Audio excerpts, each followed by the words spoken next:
And so that was one where you'd kind of end up with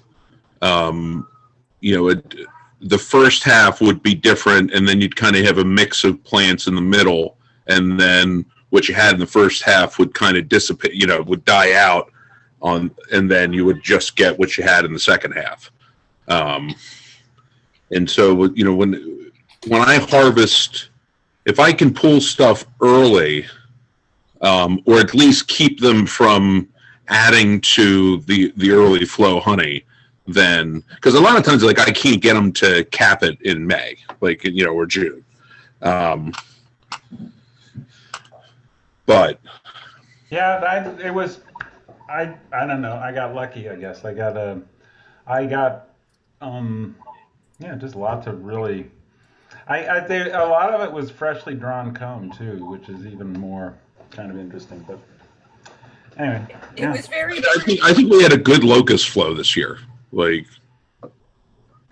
did. Yeah, I had a lot of really light honey. So I think I got some of that. One of my apiaries though is in the middle of a huge black locust grove. So yeah, and I tell you what, that makes a difference. There was somebody who, I forget the gentleman's name, but he was up. What is it? He was northwest of Morris Arboretum, and man, he was surrounded by linden trees. Ooh. And when they hit, he would just crush it.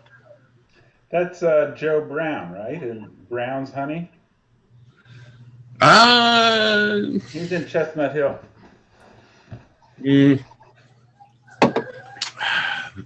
That might be. I don't. It's been years. Yeah. No, he's still producing it. He's still selling it through the co-op. Does he have them in his front lawn? I think so. Yeah. Okay. He's not a big operation, but the co-op, one of the, they kind of adopted him and figured out how to get him jars and recycle his jars and everything like that. Oh, we got a lot of feedback.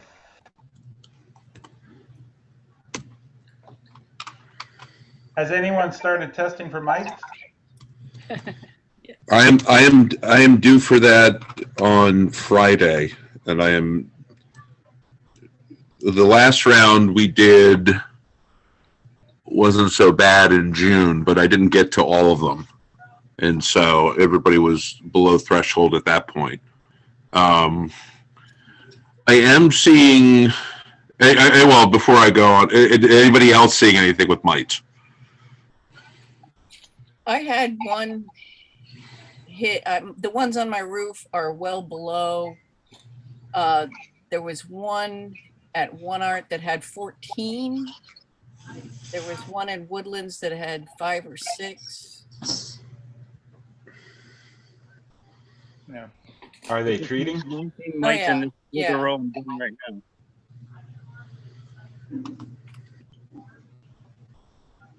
I'm doing a sugar roll as we speak, and I just sprayed the powdered sugar, and I count 19.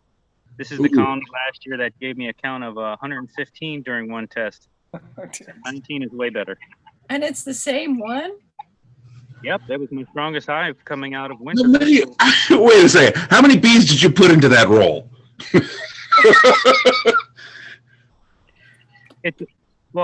Because I do sugar roll and it's supposed to be 20 to 30% less accurate. I take a heaping half cup scoopful into my quart jar when I do a sugar roll.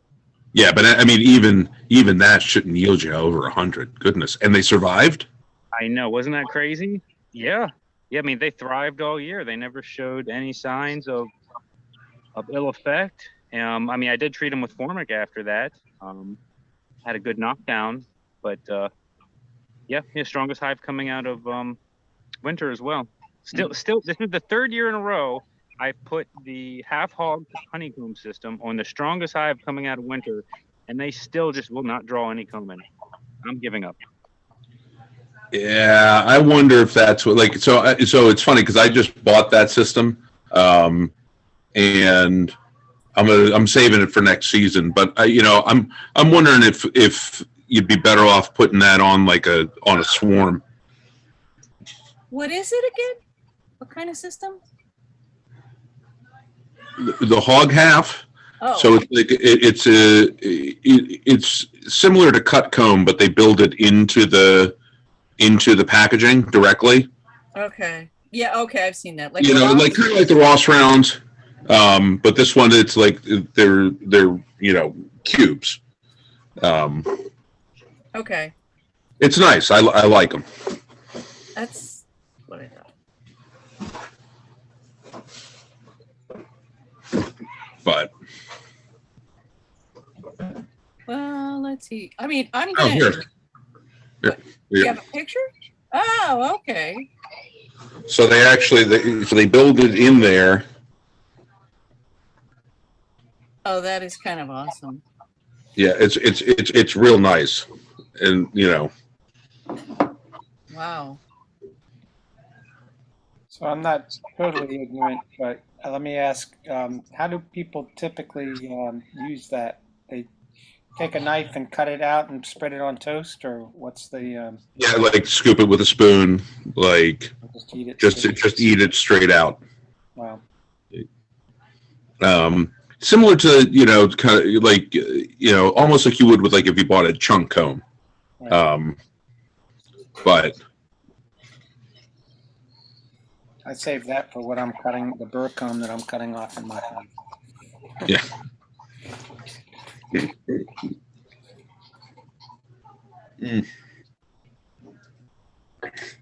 So I picked up some pseudo scorpions from down in Washington Square this week. I'm going to try and feed them some mites and see if how they take to that. Pseudo scorpions? Yeah, so they're an arachnid that is they can spin webs similar to spiders. They can be communal, but they don't. So they look like little scorpions, but they don't have the tail at all. They don't have a stinger, and so for a hot minute, people were wondering because they like to eat small arthropod like springtails and that sort of thing. Like could we use them in the hive? And from what I understand, nothing really worked out with that. But they're super neat. They actually some of them have venom in their pincers, and so but they're teeny tiny and so we found them. I saw one under some bark on one of the trees in Washington Square, probably 8-9 years ago. And one of my kids was looking them up and was really into it. And I said, I know where I've seen those before. And so we went down there. And sure enough, found some more. So I collected 3 of them, and they're living up in a little Tupperware container right now in the house. I love pseudo scorpions. I remember learning about them in college. They're super cool. No, they are just like the raddest thing, and not something you would like if you look at them, you would be like, oh, that's not something we should be seeing in this, in a temperate zone. Oh, but you're not, as you said. I mean, I know there was a natural beekeeper in England who was boasting about trying to set up an environment like a loose leaves and stuff in the bottom of the, like a big top bar hive where they would live, and that they would help control the mites or whatever. But there's no benefit to bees. They're just another cool. Yeah, I mean, I'm sure they would eat them, but not enough to make a difference in the, in the population. They're not actually mite control. It's just if you want a automatic feeder for your pseudo scorpions, yeah, then throw a hive on top of them. Oh. Will they eat hive beetles? Yeah, that's I don't think they're not. I don't think they're big enough for that. They're like they would have trouble eating a hive beetle leg. They're not. Do they eat hive beetle? Could they eat a small hive beetle larva? Again, those maggots are like armored, they're tough. And so I don't think pseudo scorpion. Well, I mean, and the other thing is the pseudo scorpion would have to get into the honey supers, and the bees aren't going to let them. Well, not if you're getting overrun with the hive beetles. may not be enough bees to do anything about the pseudo scorpions either anyway. But That was a thought.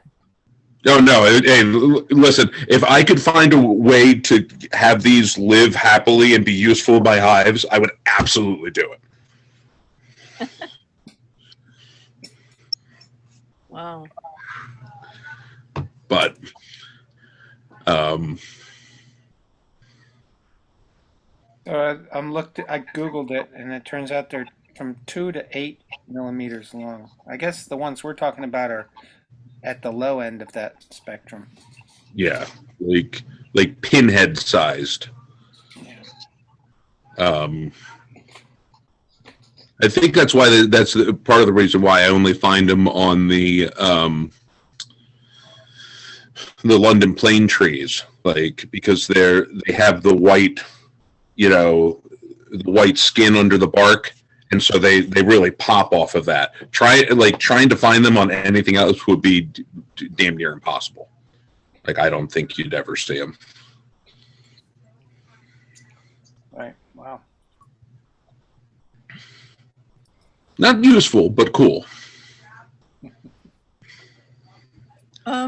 There's a couple of things that I wanted to mention before we actually get started with stuff. One is that our announcement for what to do about honey consignment for Honeyfest is going to go out in a few days, and I wanted to give everybody a heads up for that. The other thing is that we'll need lots and lots and lots of volunteers for Honeyfest, and there are going to be mailings and calls going out for that. I can put emails and phone numbers in the chat box if you're interested in volunteering. You can respond there. But the other thing that I wanted to bring up is on Sunday up at Aubrey, we're going to be featured for their Sunday Fun Day. And that the hours of that are from 1 to 4, and it overlaps with Hi Jim, the extraction timing that runs from 10 to 2. It would be great if folks could come up and help give tours for the apiary. And I'll put my I'll put my phone number and email in the chat for that too. So if I was going to go up early and set up, but if you're interested in it, they said that there may be like 50 people who come to that. So if you're interested in showing people around, that would be great. That would be just great. Anyway, What's the date? Sunday. This Sunday. Oh, okay. Yeah, it's the 18th. So that would be great. That would be great. And Meg, hi Meg. Meg has put a question in the chat box. She says, I am so thankful the meeting is tonight as I witnessed my first swarm only a few hours ago. Yay. I would love to get thoughts on this as there are some aspects I'm confused about. Hey, Meg. Hi, yes. Yeah, what did you need to know? So, I'm on my iPad. So I received both of them, and it came from my hive to answer the other question in the chat. So I've had them for 2.5 months now, and they both have 2 brood boxes. The top brood box was nearly touched, and so that's why I'm a little confused as to why they left. And it seems as though they had produced 2 queens that stayed in the old hive. I think they had kept picking them out because I kept seeing them. So I don't know what's quite going on.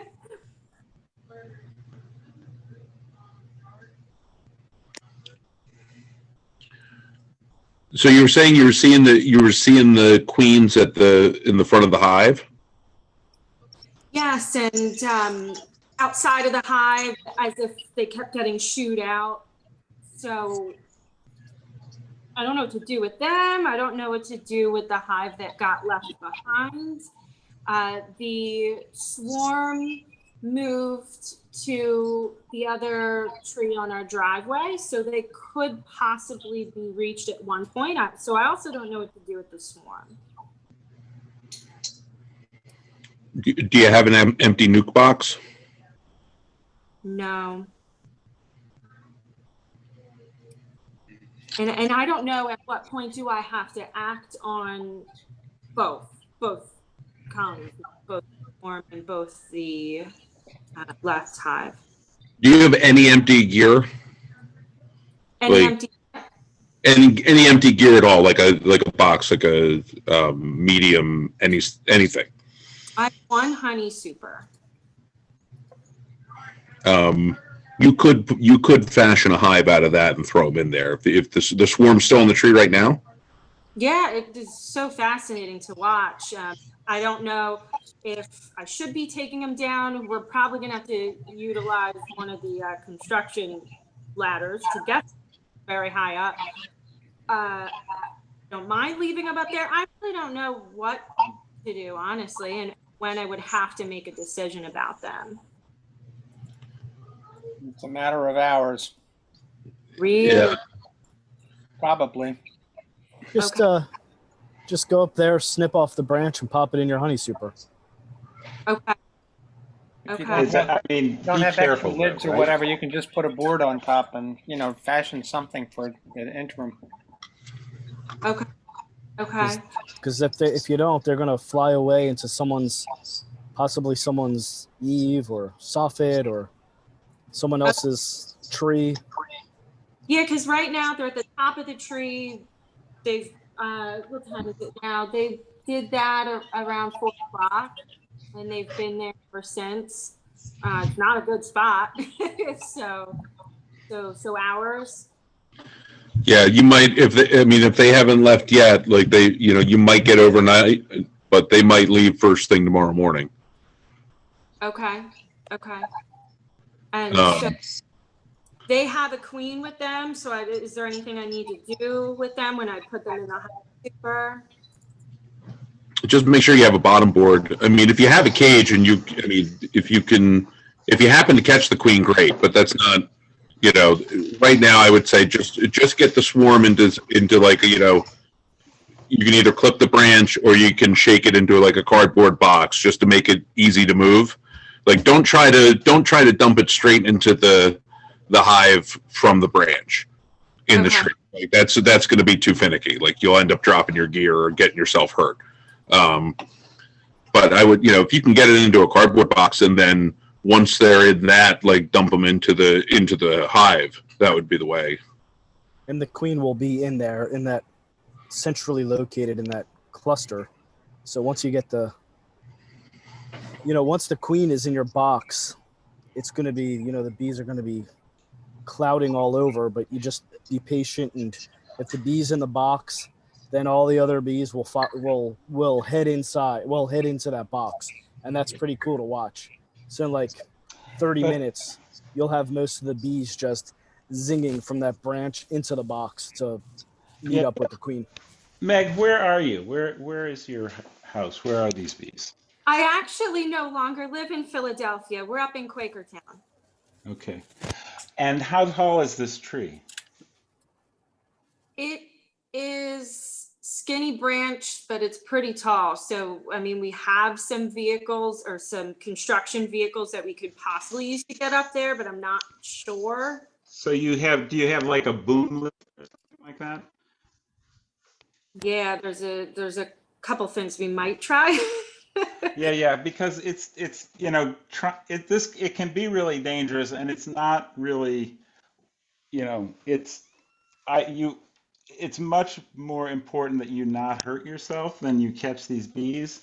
And I think, what everybody is talking about is right. You can do that. You can go up there and you can shake them into a cardboard box and carry the cardboard box down, or you can cut a branch off and carry it down. But if you can't get up there easily, then you can't do any of that stuff. And that's the most important thing, is to do it safely.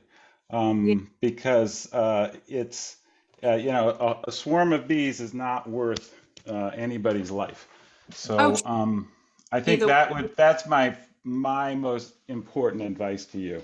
It's nice to have a compassionate voice rather than these ruthless beekeepers. Just go up there and get those bees. Just get the bees. Forget your body. Like, a couple broken legs, no big thing. I think if Mark, if you want to go get them, I'm all for that. You know what you're doing and you can handle it. But Meg, it doesn't. I don't. Meg, you may be very experienced, but my impression is that you haven't done this before. So Well, it really helps to have done it once or twice in already, especially if it's a dangerous place like that. Yeah, and I seems like don't, there I are a don't go couple over things. 10 feet.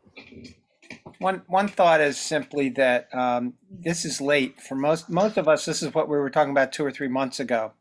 Just so you know that. So it's like watching the same show again later. But the other thing is, when that is happening, one of the things that happens is you don't have to collect it yourself. And I'm just speaking in general, not specifically for you, but because they might really leave either later today or first thing tomorrow. But you can put out a call to other people and then watch a more experienced beekeeper come in and collect that swarm. And then they've got the bees, and you've had a chance to watch. So that's the other route that you can take. And you could do that through our Facebook group, or whatever other beekeeping group that you're associated with beekeepers, especially who are not as far away from you. Yeah, I mean, the guys were willing to go up there and trim off the branch using their machines, which they use for work. So me getting up there, it wouldn't be me. But if they were suited up, I mean, if they trim the branch, is that something that I could put? Am I putting it back in if we were able to do it, am I putting it back in the hive, or it has to be a new hive now? Okay. It has to be a new box, yeah. Okay. Am I doing anything with the hive that's left over, or anything with the queen that's sitting outside of the box right now? Queen's outside of the box. Mm-hmm. What, a dead queen? No, she's alive. I was kind of watching her. She's just crawling around outside the hive. I think they kept kicking them out, and I think there's more than one in there. I don't know if I was supposed to look in there at all. I did notice 2 were getting kicked out. Yeah. So the standard thing that happens, what usually happens, is honeybees swarm. That's how they reproduce. So the mother queen and half the workers, give or take, will fly off and cluster somewhere in that tree. And then they search for a new home and fly there eventually. In the parent colony, there's young queens that are in their queen cells, and they are capped. And generally, the swarm happens right after they're capped. Weather might delay that. So it's possible if they just swarmed today, it's possible that those cap cells was last week and they didn't swarm until now for whatever reason. And then the queen cells will hatch out, and they will either swarm again with one of the virgin queens, one or more of the virgin queens, and then they can swarm again and again and again, or they will let one of those queens hatch out, and she'll kill the rest, and then she'll go off and mate and come back and start laying, and then you have a new queen.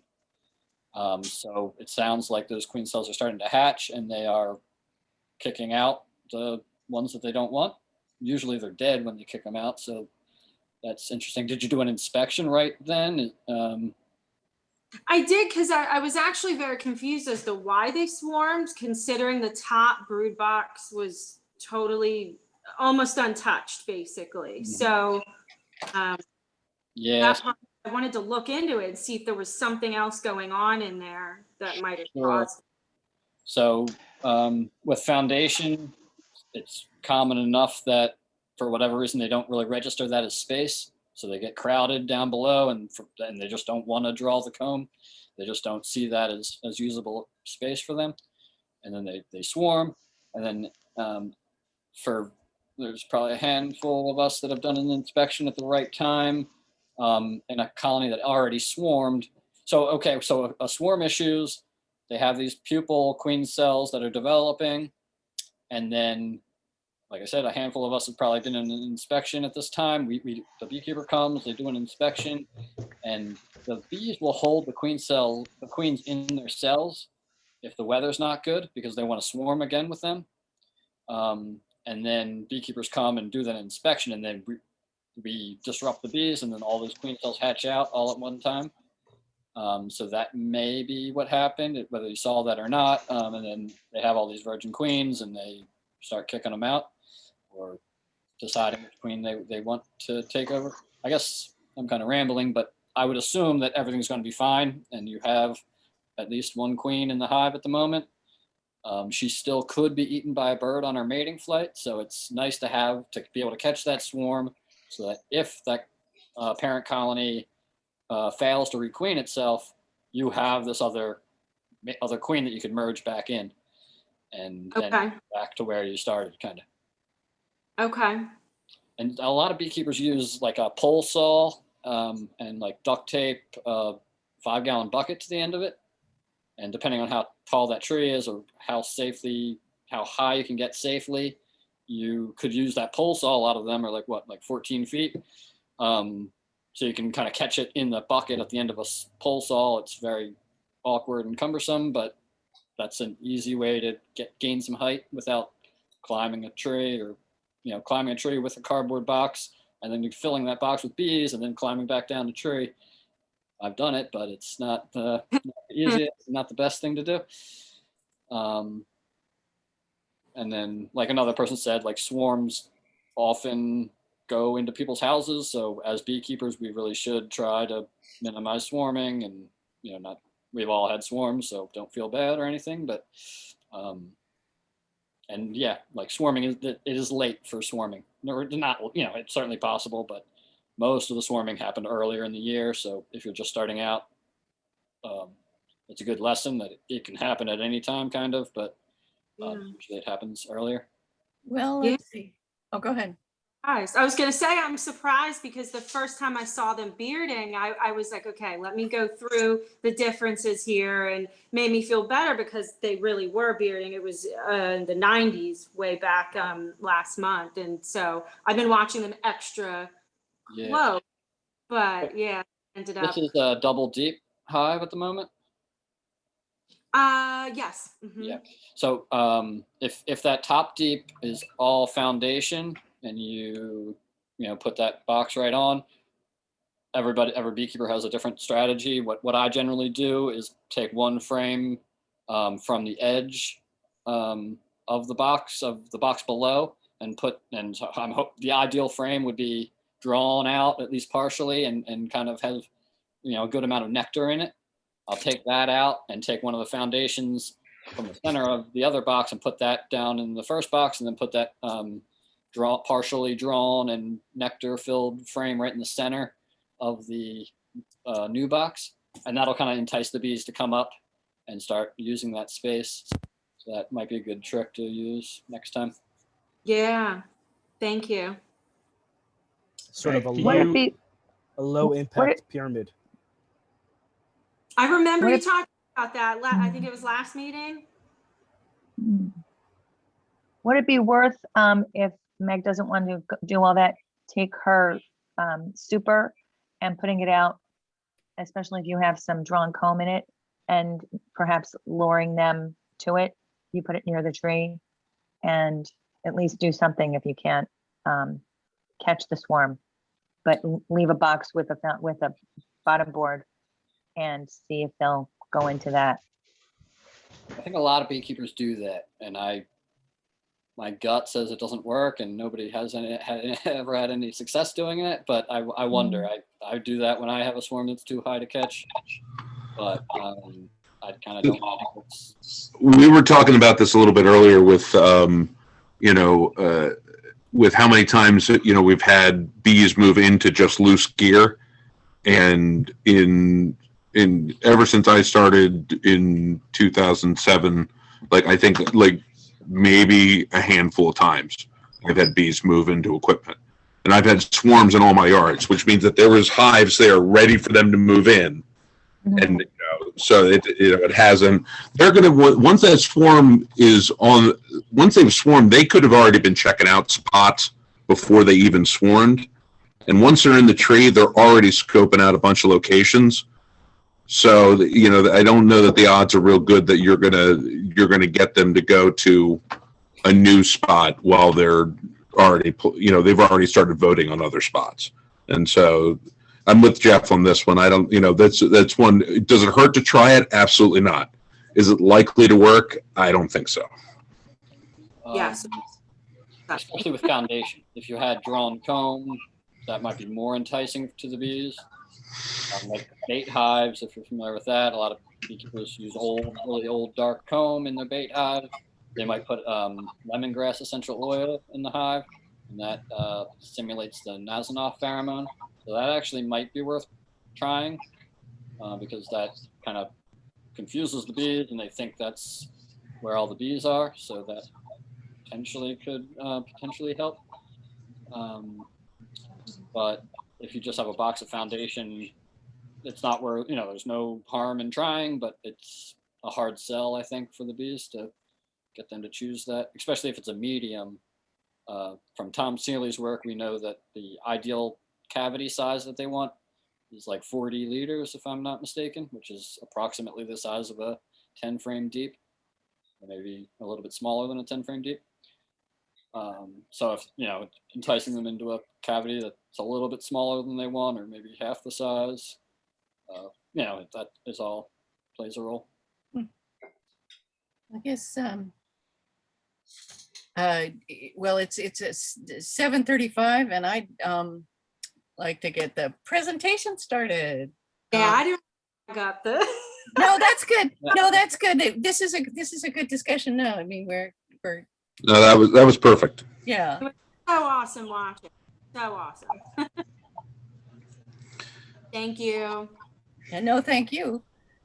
It was a good question, especially since we got into that whole talking about bees moving into empty equipment. So this is our friend and former guild president, Don Shump, who will, we're eager to hear about his experiences beekeeping lately. So, hi Don. How we doing all? I'm assuming everybody can see me in the presentation. I can. Yes. So for those unfamiliar, I'm the owner of the Philadelphia Bee Company. I started beekeeping in 2006, 2007, and I wasn't always a beekeeper. I didn't come from generations of beekeepers. I actually graduated Bucknell University with a degree in economics. And decided I didn't want to go into finance, and did built the university's website and caught the tail end of the .com boom. Worked for a company named Weblink in Philadelphia, building websites, running around like a bunch of idiots, doing the typical .com stuff. Did that for about 10 years and decided, I'm built to be a pack mule. So, there's got to be something else better for me. So I started taking up weird hobbies because I didn't know what I wanted to do, and ended up meeting this lady. This is Carolyn Scott. She was the head beekeeper down at a community garden at 3rd and 4th and Christian Street in Philadelphia.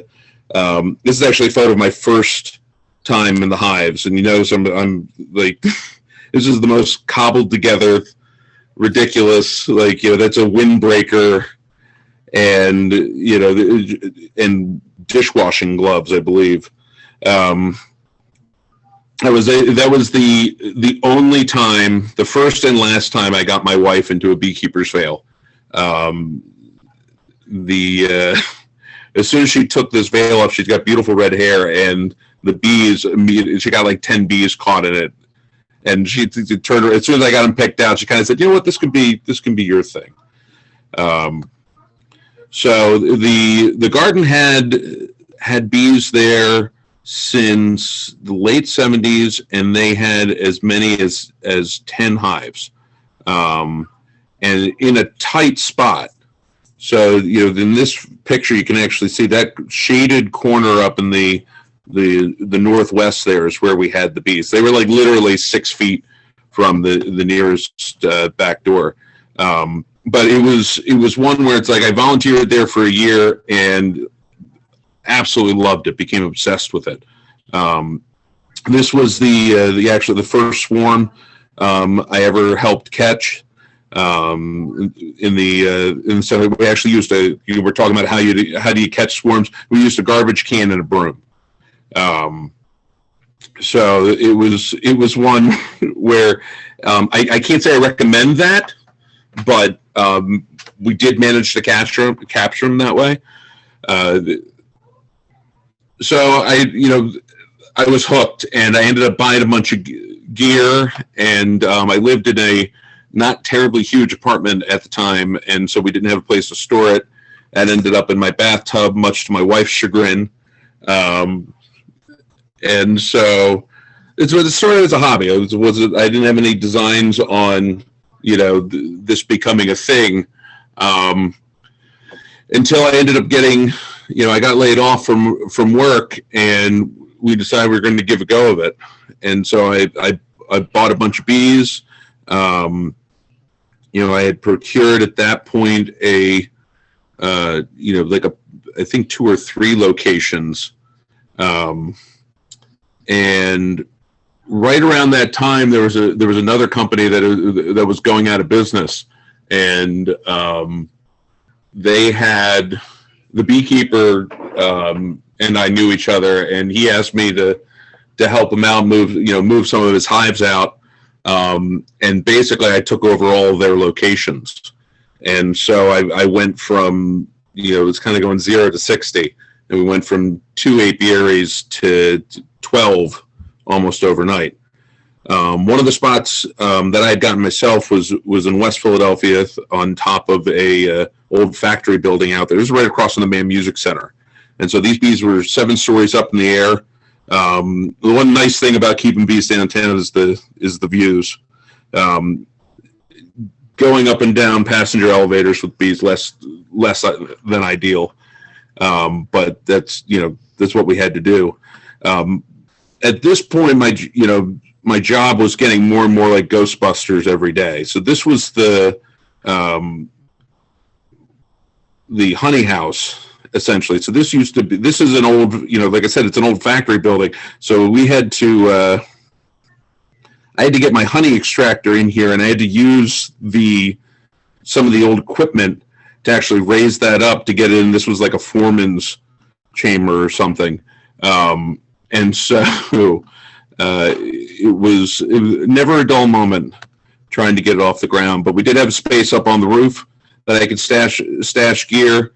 I had some help from friends that were, the guys I knew from high school. This is Eric Burley, so he's the one of the owners of the Franklin Fountain. Him and his brother, and I had just ran into him on the street, and he had heard about some of this work we were doing. I was doing at that point, and he said he was interested in bees, so we put a bunch of bees above the candy shop that was 2 doors down, and so we had as many as 250,000 bees, down a couple houses down from the busiest ice cream shop in Philadelphia. And if you haven't been here, you should go. So we were starting to spread out. Had bees in South Philly. This was Paradiso restaurant where we had bees, and they were using the honey as part of the in some of the menu items.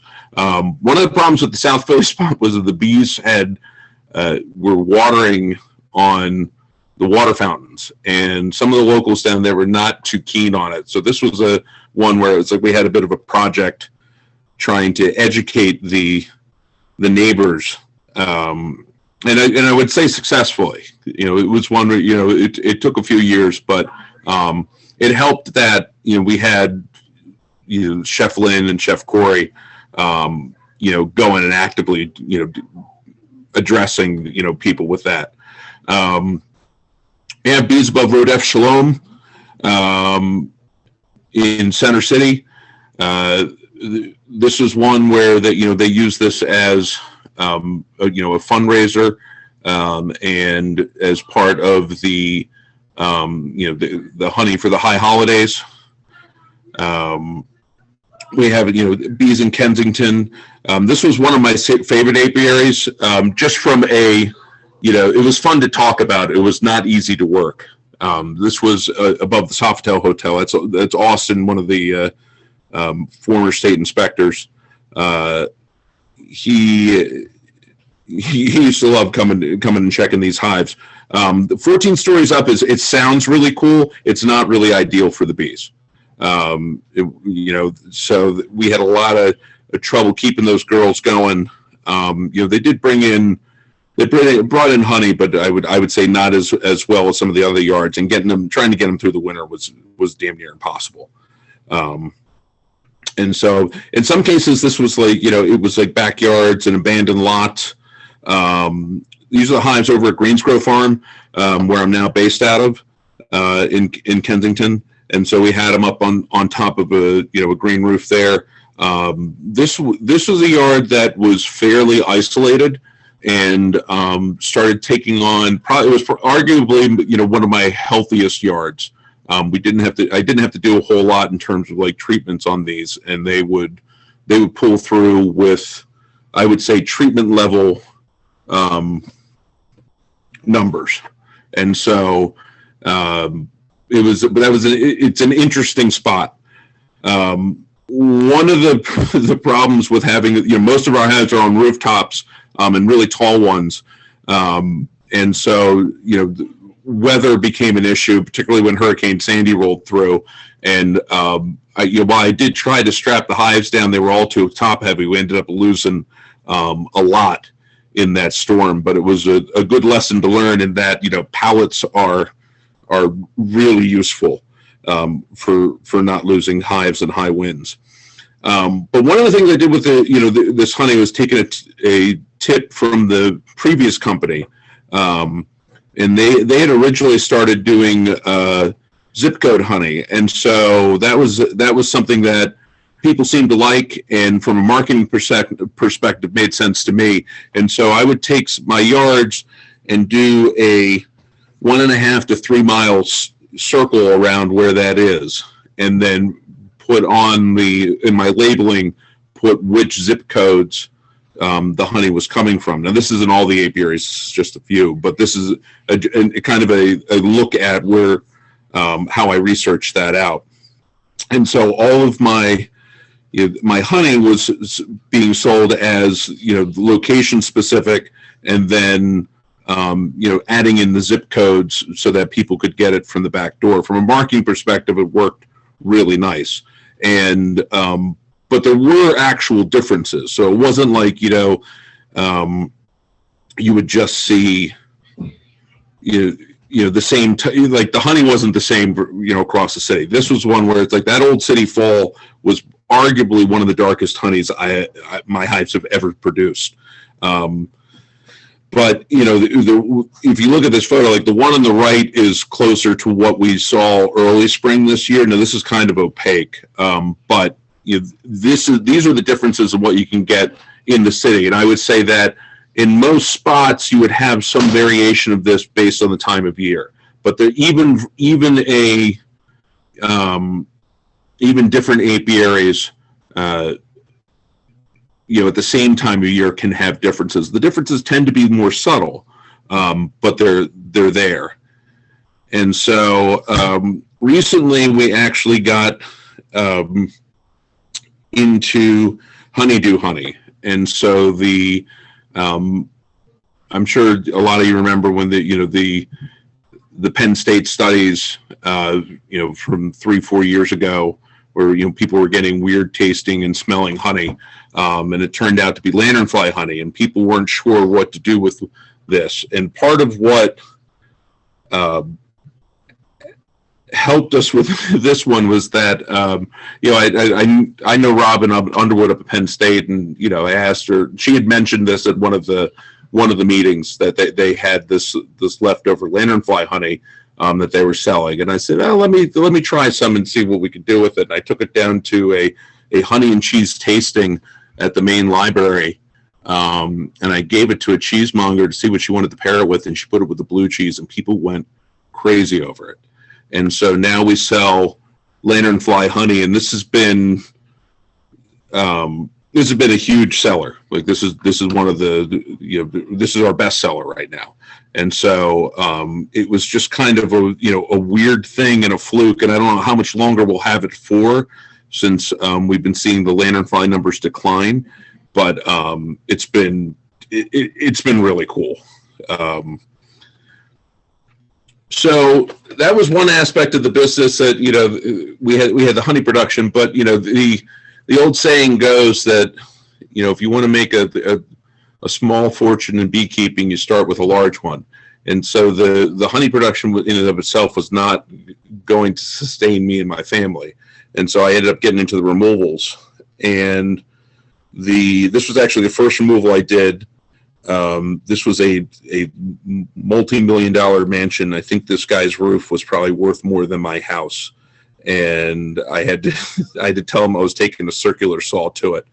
And so the removal business really, especially in my early years, but even now still is a major part, and got into all kinds of crazy spots. This was a 400-year-old oak tree in South Jersey, and ended up having to rock a chainsaw. That hive, I buried my arm into the cavity of this to get the bees out, and I'm 6'2", so my arm reaches far, and I was using probably a 1.5 foot long bread knife to cut out comb, and I still couldn't get to all of it. So I ended up, having to lop off an additional 2 feet to finish the work. But those bees, all the bees that I did from the removals helped supplement the honey production. So those bees ended up, above Shane Confectionery in Old City. Obviously we got into the swarm catching. This was down on Bainbridge Street. This was a buddy of mine's hives. Just a massive swarm. We did some of what I got into was just kind of playing around with the swarm catching. It was a bit of a learning curve, and really when I got the training I had was from people who also were really neophytes into the beekeeping as well. And so a lot of this was just kind of trial by fire. How do you deal with a swarm on the ground? And so, it was everything that I did to try and keep moving forward and get jobs done was just trying to adapt on the fly. And so, and some of it was just dumb luck. But it was never boring. So what are you doing in that video? What are you trying there? So this was one where the bees were on the lawn, and I didn't have a vac with me to suck them up. And so what I did was I pulled the queen out and I caged her, and was basically I would go over to the swarm, put the cage near the ground, have the bees climb up, and then I dump them into the box. And I just kept repeating that rotation to get the bees up, because when the bees are in the grass, I hate dealing with ground swarms, because when the bees are in the grass, it's really hard to get them out, especially if you don't have a vac. And even if you do have a vac, you end up taking a lot of dirt. Doing this way worked out real good. And so, it was a little time consuming, but, probably not much worse than, getting quick. Really what I would have done nowadays is that I would have thrown the queen in the box and just let them march directly into the box themselves, rather than doing this bit of showmanship. So But a quick question. I've heard this said a lot, but I've never actually done it myself. Explain how you go into a swarm and pull out the queen. Just briefly, the mechanics. You sort of tease the swarm apart with your fingers and look for the queen in the middle, or what? Well, it's totally situational, because this is one where it was like with the ground swarms. The one upside is that the bees will kind of ball up around the queen a little bit. So if they're on like pavement, especially, you'll see like a lump, and that's usually where they are. The one time the one swarm I caught the most queens in, I think it had like 5 queens in it.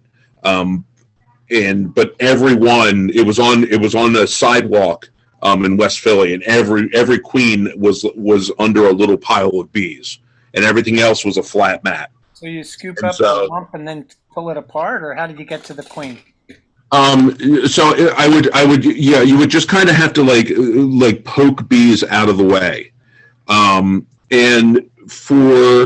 But that's a very specific circumstance if they're on the ground like that. But yeah, you don't grab them. You just kind of like literally take one, like your pointer finger, and just kind of nudge bees around until you see her bolt.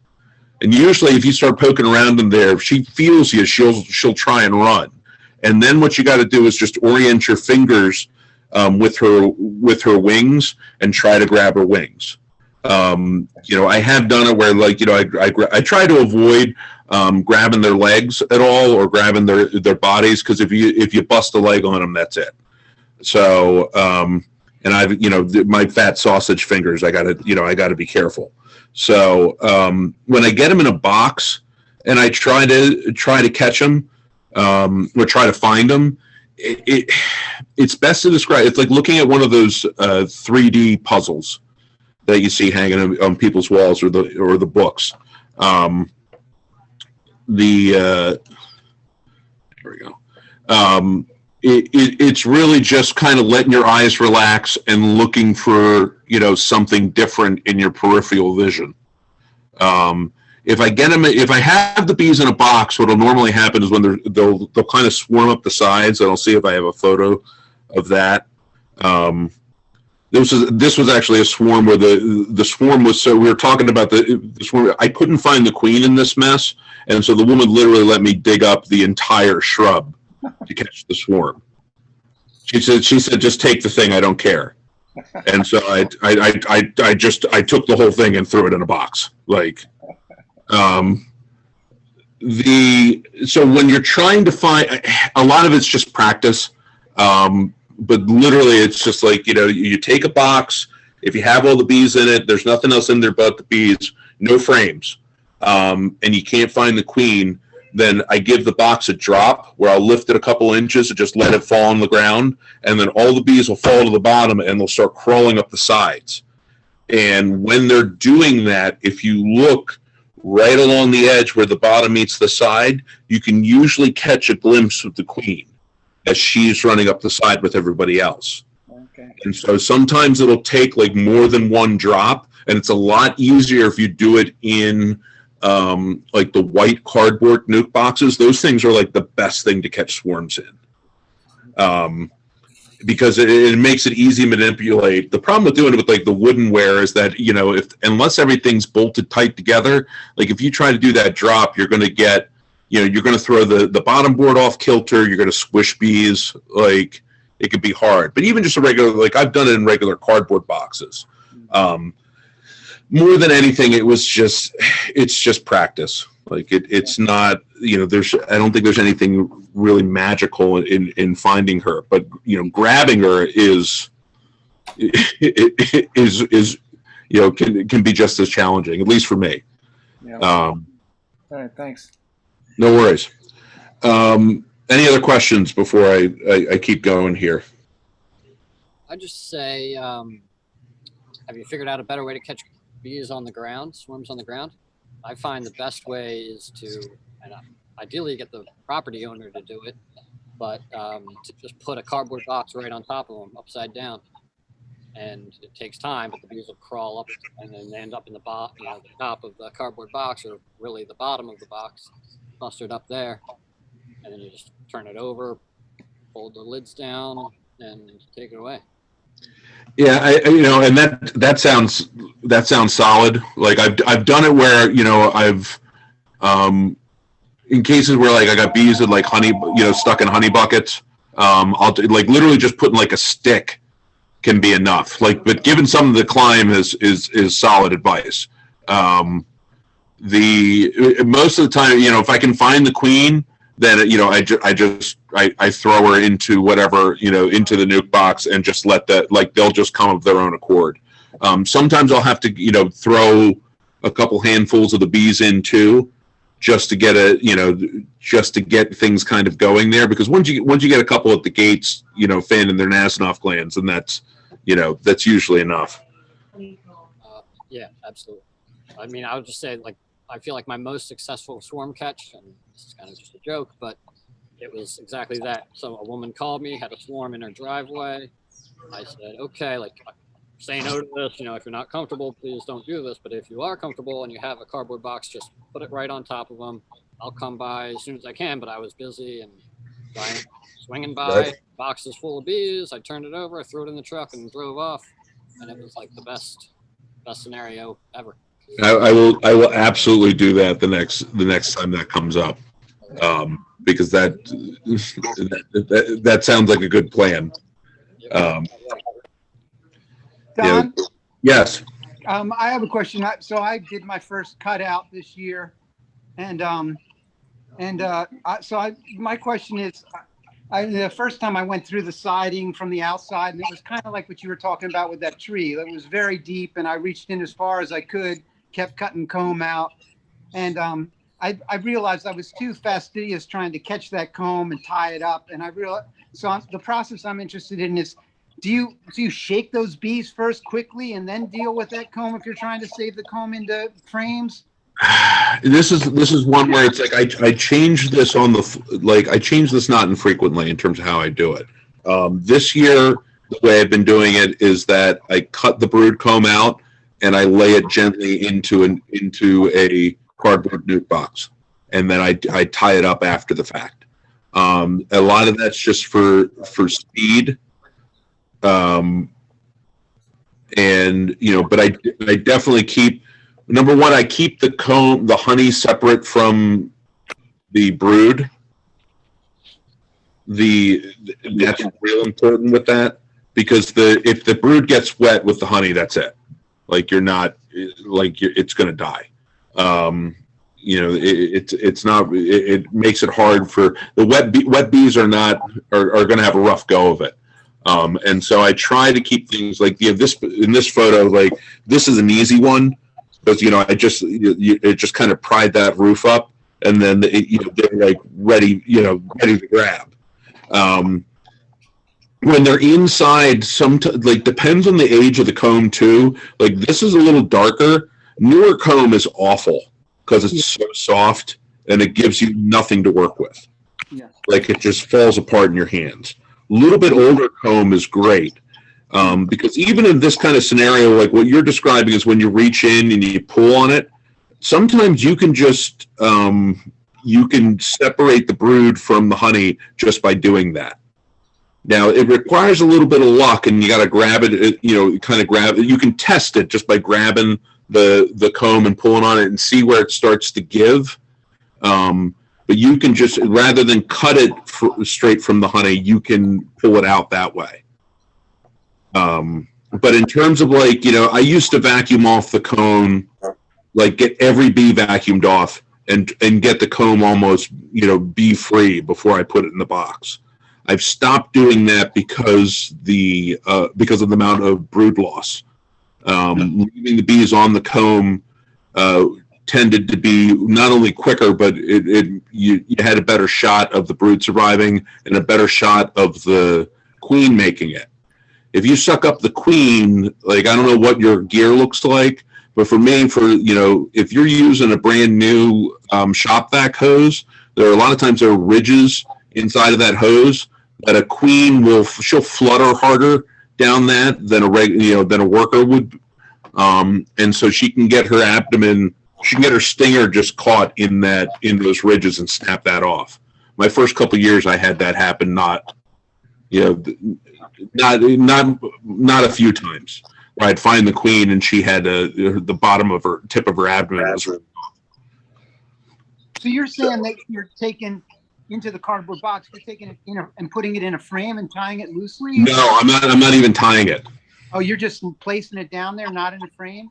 Not in a frame. Not initially. Like to get it off site, I do it that way, and then I tie it into frame.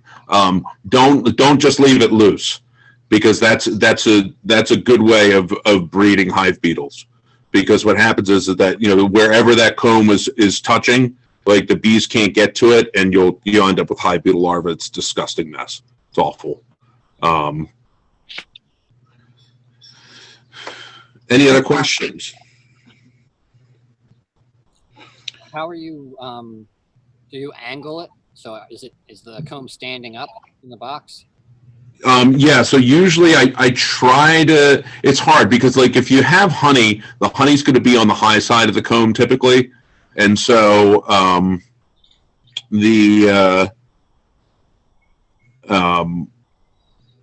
like if the comb is top heavy, I'll invert it. I'll turn it upside down. But it's all vertical up and down, and it depends on the way the comb comes out. So like sometimes I'll throw it in just like files, in a filing cabinet. Sometimes it's like I'll Jenga it in to keep it upright. Like I try to avoid. I don't lay it flat, whatever I do. Like it's got to be straight up and down. But whether it's upside down from where it was originally oriented or not, that depends on how the comb is. Because the other problem is that the bottoms of the comb are not flat; they're pointed, and so they don't lend themselves to laying in the box. In the same orientation. When there's a good amount of honey. Like in terms of the way they were oriented, like I tend not to worry about it. It doesn't seem to make a lot of difference. Like it's much more important trying not to mash bees between the combs. Like that's like trying to keep them vertical and slightly separate. I mean, I've even done it where I've like balled up bits of wax, and like I've taken some of the junk comb that doesn't have any brood in it and doesn't have any salvageable honey, and I'll use that as spacers. But it's one of those where it's like it's messy and it's time consuming. So most of the time I just try to be careful in how I place them in. And really like I try to be cognizant of keeping the honey off.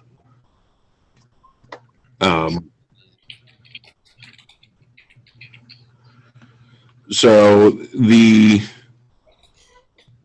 in terms of the removal stuff, I mean, like we get into all kinds of crazy scenarios. This was actually this is in a block wall, and this is the only time I've ever actually been able to open the block.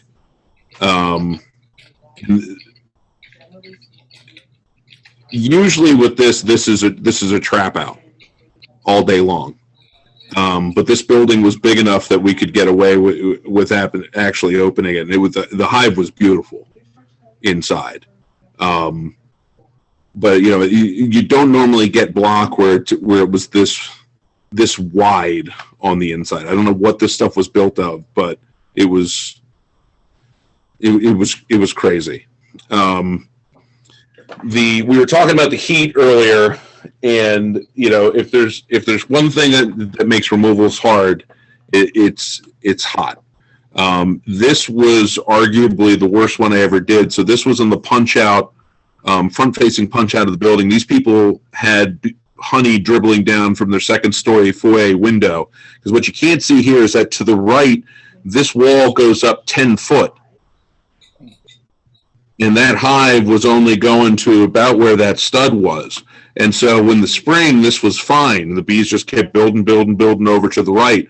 And then when the summer heat hit, it got hot enough that the bees couldn't regulate the temperature over on the right side, and the honeycomb that they stashed over there would fall down on the stud and then dribble out the window.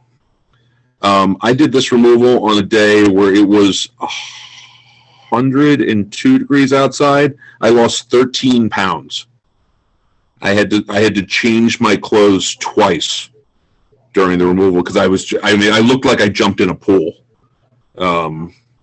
It was if I can avoid doing this ever again, I would have told them that had to be an outside one that day.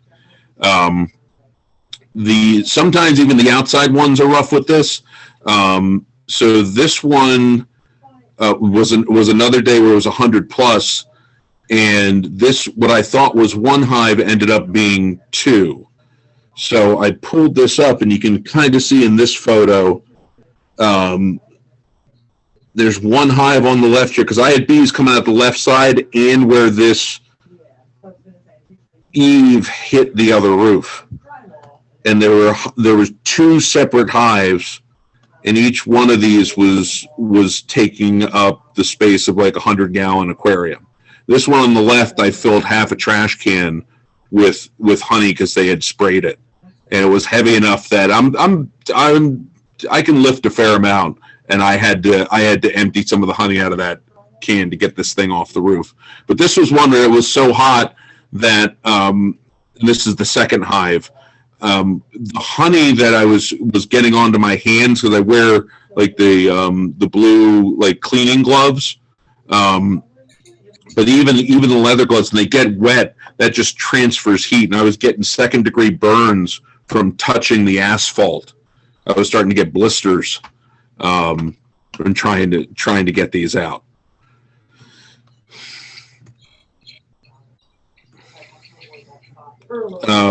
In some of the cases, the problems were actually in the car when I got done the removal. So this was one where there was honey in the van, and I had a menagerie of stinging insects. This is during the dearth, and so we had bald-faced hornets. I had honeybees. This was from a crack in the window, and so I came back to the car, and this was what was flying around inside. So they could get in, and then they were just flying to the glass and not able to get back out.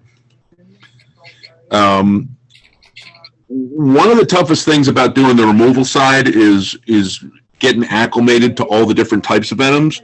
And so I actually react differently depending on what I'm getting stung by. This was a bumblebee sting. And I can get stung in the face like as much as I want, and I don't swell like this. Bumblebees are the one species that I don't run into enough that I've been able to, my body's been able to adjust, and so I still get swelling when I get hit by those. But a lot of these, the yellow jackets that we get into, we remove, and similarly to honeybees, but they'll turn up for different reasons. So you don't really see the population outside, but that little dark spot there was actually the starts of a hole in this person's ceiling.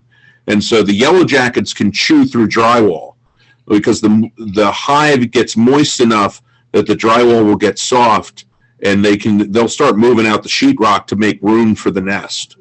And some of these get, by wasp standards, really big. These things are delightfully awful just because, especially the smaller species, they will get into every nook and cranny of your suit. If you got to fold anything that's near your skin, they're gonna get you. And the stings itch for days.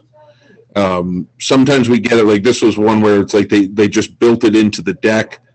And these guys tend to get into tighter spaces, but this was another, for the first few years of my business, when we started doing removals, we only did the honeybees, and then but we would always come out and check to see if it was honeybees or wasps, and it just got to a point where we ended up doing the wasp removals as well. And so now I deal with anything that flies and stings. In some cases, you're digging into the ground. Usually, we get yellow jackets in the ground, and so you'll find something like this, where this was, I think, maybe approaching 2 feet down. Wow. And so that's what an active nest looks like. So this was like an abandoned burrow. outside like a dentist office. And so these things go deep. These actually aren't as bad as the bumblebees. The bumblebees, I've dug up entire lawns, like 6-8 feet. The bumbles are brutal. These guys will usually say, within a couple feet of the entrance.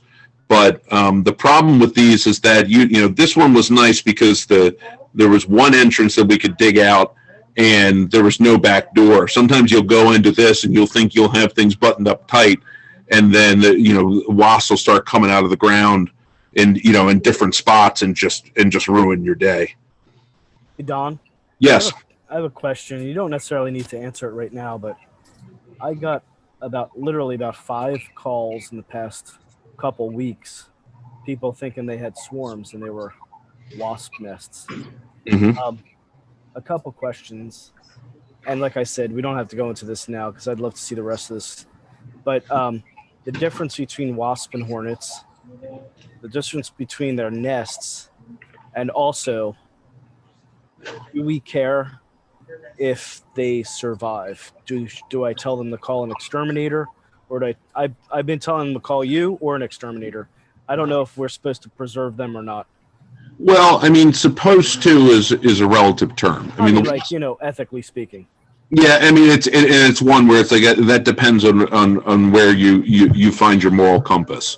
The wasps, broadly speaking, wasps are not hurting in terms of populations, but they're also not particularly well studied.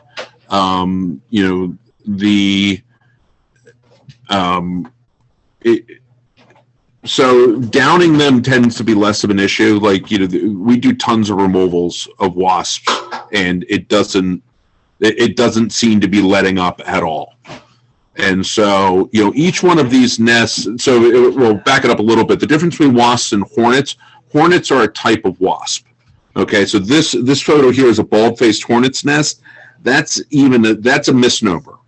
So the only true hornets we have in the region are European hornets, but they're all cousins.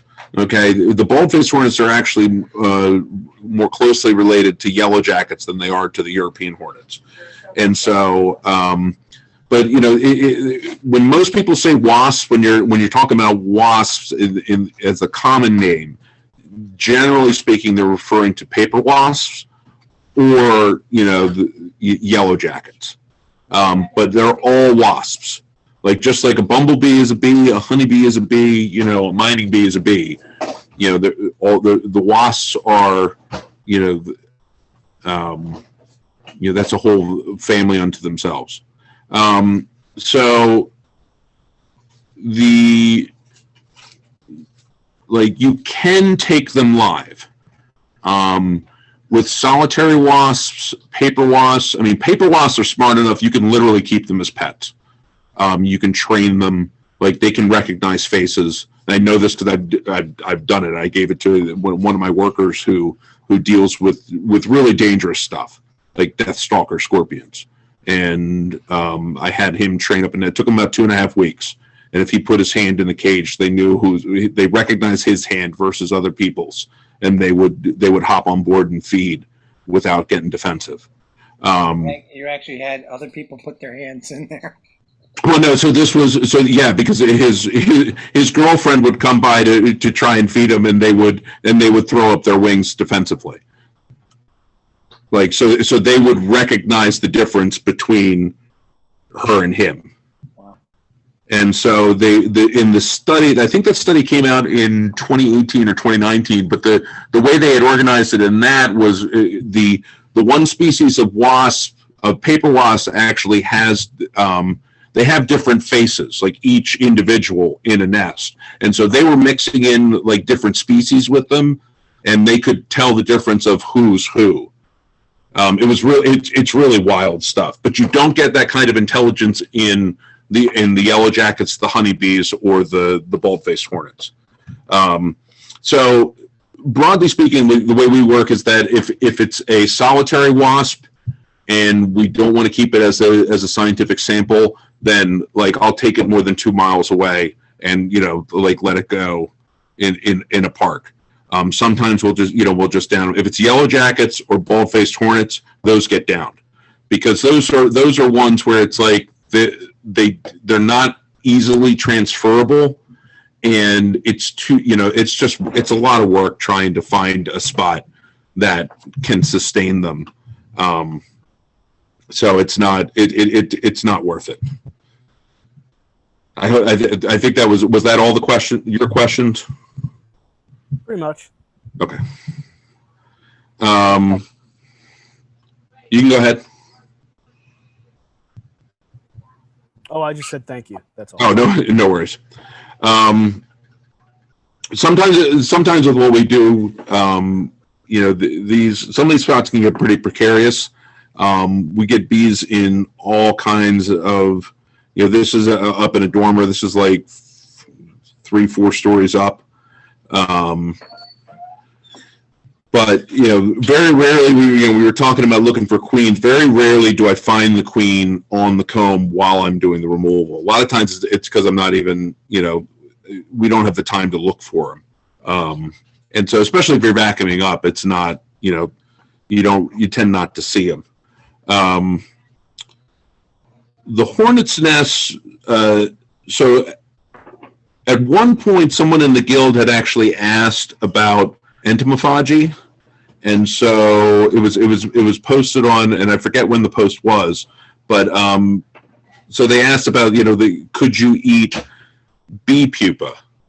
And when I got curious about it, and I did a little research, and there was some stuff about eating bee pupa that involved like straining them through burlap and making like eggs, like scrambled eggs with the juice. And that didn't sound particularly appealing. But in Asia, they actually do eat wasps.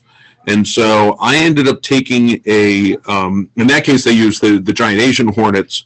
But I ended up using the bald-faced hornets, and I grabbed a nest and I took it to this gentleman. So this is Chef Corey. He was one of the co-owners of Paradiso. He trained under Morimoto. And I brought him a fresh bald-faced hornet's nest and asked him if he could do anything with it. And so he ended up snagging the nest. He pulled the larvae out. He dredged them in flour, a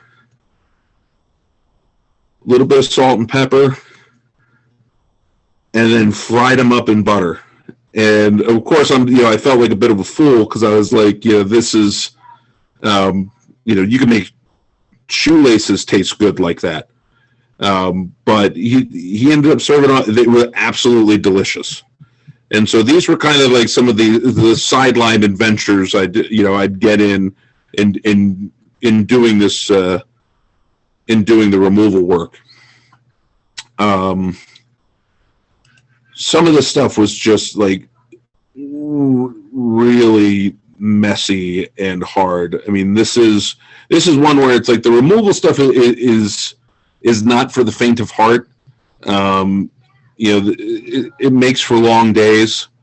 I know there are videos of people, doing this work where they're like, the hair's all done, and they're rocking the latest fashions, and it's not really how this plays. It ends up being a lot of mess and a lot of stings. Well, Don, if you're doing it for TikTok, you just pick the best ones. You don't have to do whatever anybody wants you to do, right? Yeah. No, it's true.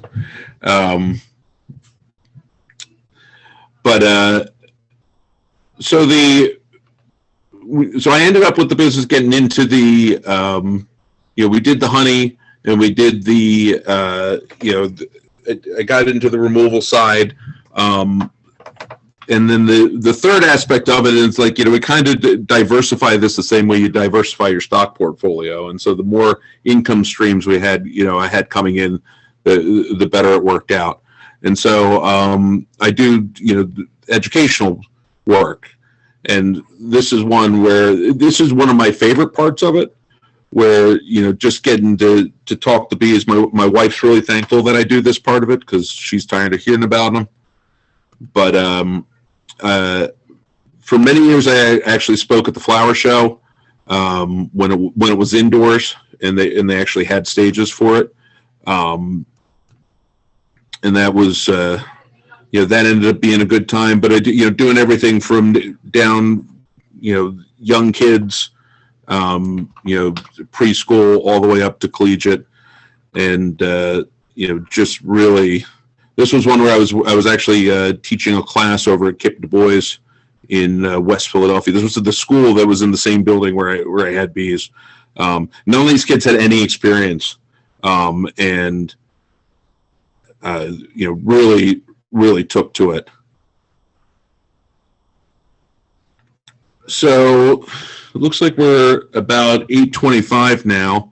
I want to see if anybody else had any questions, or. Well, I've got a question which I think you've sort of answered, but you know, whenever your name comes up or when people ask about beekeeping in the city, I say you're one of the few beekeepers who actually makes a living doing it, and that's basically what you've talked about. I guess the question is, like, how many people can do that sort of thing before you start crowding each other out? I mean, it's, you know, bee removals, I think there's, I would guess 6 or 8 people who do it more than once or twice a year in the city. I'm just throwing out numbers, but you know, then there's educational stuff, and there's a lot of people doing that in different ways. You know, it's great. I mean, it's really great to have what you're doing in the mix. And I think in a way we kind of we don't want to see everybody trying to do exactly what you're doing. It's nice that you're telling us about what you do.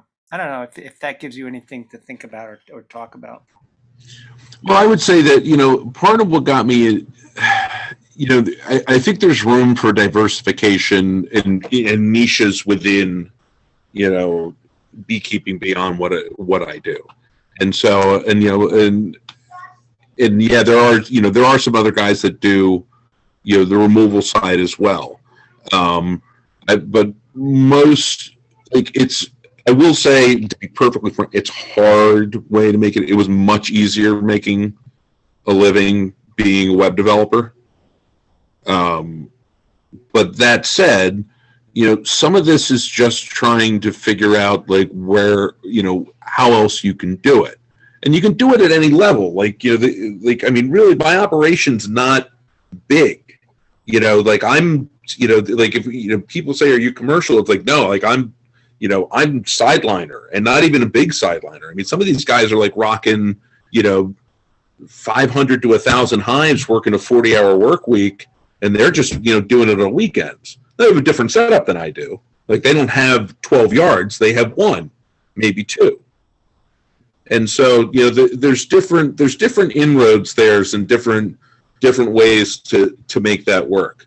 You know, there's some things that I just don't, like, you know, at this point don't want to be involved with. You know, pollination, I think that, you know, if things keep going the way they're going, there's going to be more room in that space. Because I think guys are going to be retiring, and not, you know, I don't know who's going to be taking up the helm there. You know, I think there could be potential in some of the, you know, in apitherapy and that kind of thing, because that's not a space that I want to play in, you know. But I know I've had people ask about it, and so, you know, I think there's opportunity out there. I just want to put a plug in for Half Mad Honey, if anyone's heard of them. Half Mad Honey has been doing apitherapy down, in a way, down by the Navy Yard. They have I think they call it Riverfront Bees, but it's interesting to check out. They have, like, hive demos, and they talk about how therapeutic it is to be around the bees, and they deal with it from a mental health perspective. I would love to see someone do the bee beds in Philadelphia. Did anybody ever see those where they have the beds that you can sleep on? I want that. Mm-hmm. I have a question, You have to Don. finish describing that because I have no idea what you're talking about. Like, and so there was two versions of it. One was like a breathing apparatus, where what they suggested was that just by inhaling the fumes from the hive, you could improve your health. And so they had hives built into the walls of this building, and they had hoses running from the mask into the hives with a filter on it, I would presume, and you would breathe it in. The other one was like a hotel space or like a spa, and they literally had a shack, like a shack, something. Yeah, and it was like literally like a screen over top of a beehive that you could lay on top of, and vibrations heal you. Yes, and the pheromones that rise up from the hive, it's like it was wild. I think Dr. Leo bed. I think it would come up. I think Dr. Leo. He spoke at a symposium a couple years ago. I think he mentioned that. I don't know if he does that down wherever he is in Tennessee or wherever. And I've only ever seen that in Slovakia or somewhere. I have not seen that around here. But I think you're right, Mark, in that Half Mad Honey is one of the groups that is kind of going off in that direction, at least exploring mental health and health in general, and how beekeeping can fit into that, given market demand for cute honeybees or something. I don't know. Yeah, they're really doing a good job of also just like opening up beekeeping to all people of all kinds. I have a question for you, Don, about like when we're talking about on the top of the Sofitel, there are companies like Alveole and Best Bees Company, mm-hmm. and they put hives on top of tall buildings in the city. And I wonder what your input is. I always think like we have a lot of bees in Philly now. It seems like a lot, and then when they're putting them on top of buildings that are really high up there, I don't know how well they can forage that high up, and also as far as like, is it overpopulating the area with honeybees? I'm not worried about the overpopulation at this point. Places like London really like went wild with it. I haven't seen any signs that we've gotten too many, and I haven't checked the numbers recently, and Jeff might be able to I don't think our numbers have gone up in the city significantly over the last 5 years. I don't have like a great count and a way to see actual growth. So we could, I guess, but I think there's for sure I think there's more and more beekeepers each year. I don't know. We don't have good numbers on how many beekeepers give it up, and I believe that it's like a revolving door. 3 year or so, people get interested. They play around for 3 years. They don't treat for mites is usually what happens, and then their bees die repeatedly, and then they give up because they can't keep the bees alive, and 2 more people probably took their spot. So I do think we have a good amount of beekeepers, and I'm concerned. I'm concerned that we have a lot of beekeepers that don't do a good job with mite management, and so we have a lot of disease issues because of that, parasites and pathogens. Yeah, honestly, I think that for the number of, I don't think Best Bees has anybody here yet. I know they were hunting, and I believe, I always mispronounce the other one. Alveole. Win works with Alveole. Yeah, and they've got a couple spots, but it's like they're charging a mint. I think it's like $2,500 a hive or something crazy, and so I'm not really worried about too many people biting on that. Well, Don't have any competition, right? I mean, I'm sure somebody would do it like privately, but like you don't have nobody's really set up with insurance to fill that void. Well, and that's just it. And again, but we're talking about business models. Like their business model is to hunt for huge companies that are willing to spend the money, and they don't want, they don't want a hobbyist beekeeper doing it. They don't even want me doing it. They want somebody who's going to make labels for them and make, do like special jars and stickers and the advertising. And so when we're talking about potential niches, like that's one. Yeah. Like that's a different model. But they're what their model is that we're going to charge a ton of money.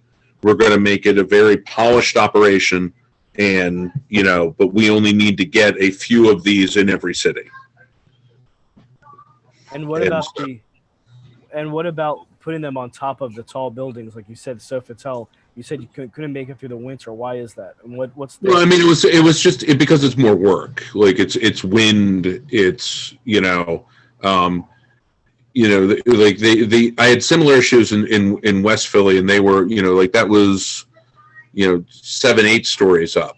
And so, unless you have like the hives that are like a couple stories, I mean, Greensgrove's great because that's like, I've got walls on two sides and a tree on the other, like I've got a windbreak there.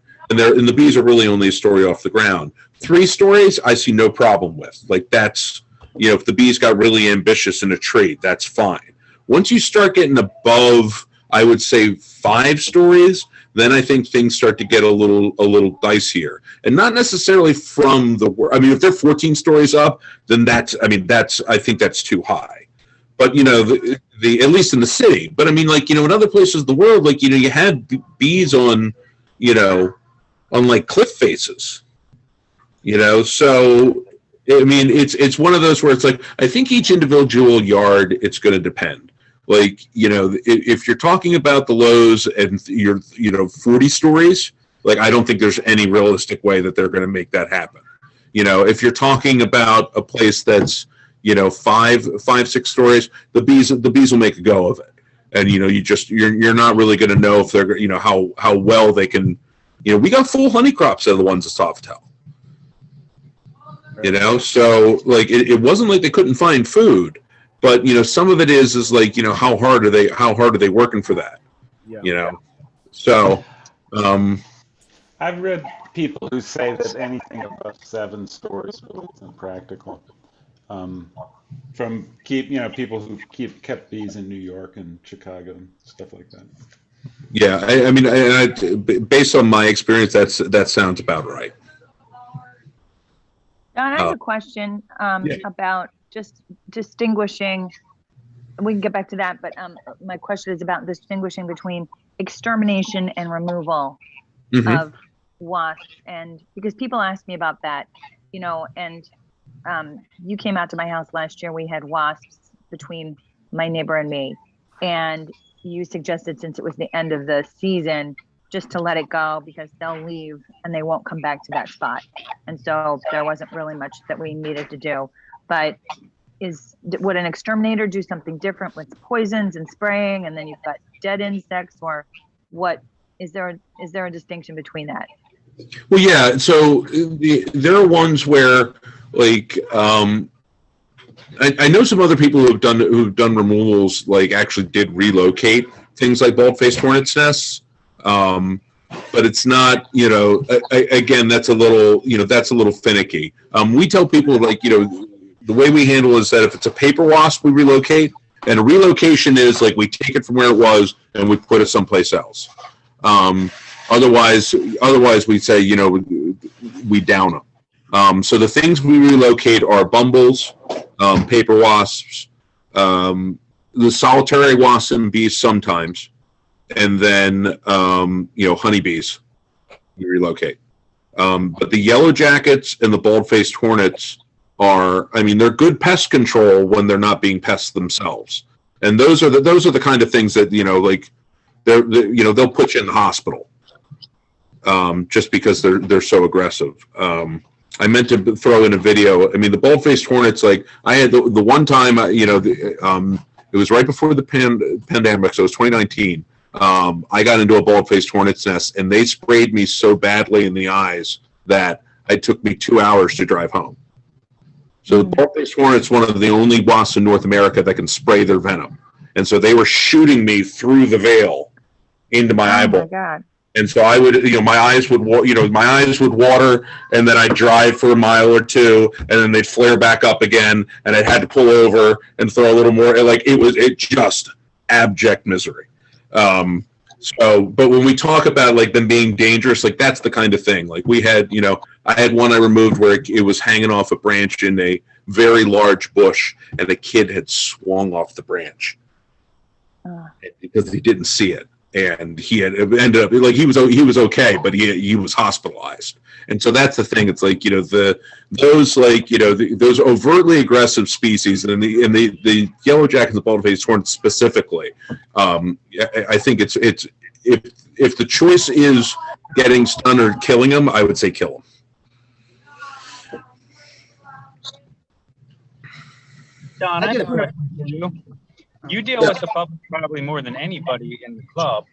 How do you handle the messaging, or how do you angle it to describe to people that beekeeping is agriculture with a non-native livestock versus conservation of a native pollinator species? How, I'm sure they ask you all the time about, save the bees, and our bees are at risk and endangered and in peril with colony collapse. How do you answer those questions from the public? I usually try to I try to keep it above board and tell people that the main one with that is people say, well, it's illegal to spray honeybees, and I say no, that's not true. It's absolutely. We had Curtis Jones years ago tried to make it so that it would be hard to really difficult to spray bees, and but I tell people it's like the reason why you don't kill them isn't because of we're trying to save the bees, because I want to save the bees as much as anybody, but I'm also a practical man. And it's like if we get an Africanized species up here, we don't that needs to be downed immediately, and I don't want to be going through any red tape or worrying about any of that at all. And so it's perfectly legal to do that kind of thing, but you don't want to because of the liability. And so I don't know if anybody here has dealt with a nest that's been sprayed, but it's god awful dealing with that. And the pest control guys out here that I've networked with in Chester County, several of them have told me that they would lose their chemical application license if they knowingly sprayed honeybees. And with discussions with them, it's because it seems to me the reason is because they're considered an agricultural livestock. Just like if someone, vandalizes your hives, it's a felony because they're a livestock. And the public, like you're saying, is, think it's illegal to spray them, but as a homeowner, you can. Right. I don't think that's quite true, because I can go and shoot a wild boar in the woods, but I can't go into somebody's farm and shoot their pig. I think that kind of, I don't know of anything on the books that would prevent them from doing it. My understanding has been that the legality of it is a happy myth we've allowed the exterminators to believe and propagate, just because it keeps the conversation simple. The reality is that honeybees weigh about 90 milligrams. And this is the story I tell people, is that if you down a colony, you're talking somewhere in the realm of 12 pounds of arthropod meat buried in your walls. So you can imagine what the smell would be like if you buried 12 pounds of crawfish and let it sit in July heat. And that's not really your issue. I leave we try to leave our girls 75 pounds of honey for the winter. I was like, so now you're taking 75 pounds of dehydrated sugar water and you're marinating it in said pile of dead, rotten insects. And that seeps into every board and every crack and crevice. The guy who used to do the removals around here before I did, he retired like a year before I got into it, Tony Buzzes. And Norris knows Tony. And so the story I heard from the exterminator guys who knew Tony was that he would go to like talks with the exterminators, and to convince them not to kill bees, what he would do is that he would put some in a jar, and he would let it sit in the sun, not many, like a cup. And he would go to these meetings and he'd put a fan in the front, and he would uncap the jar. And that made the message abundantly clear.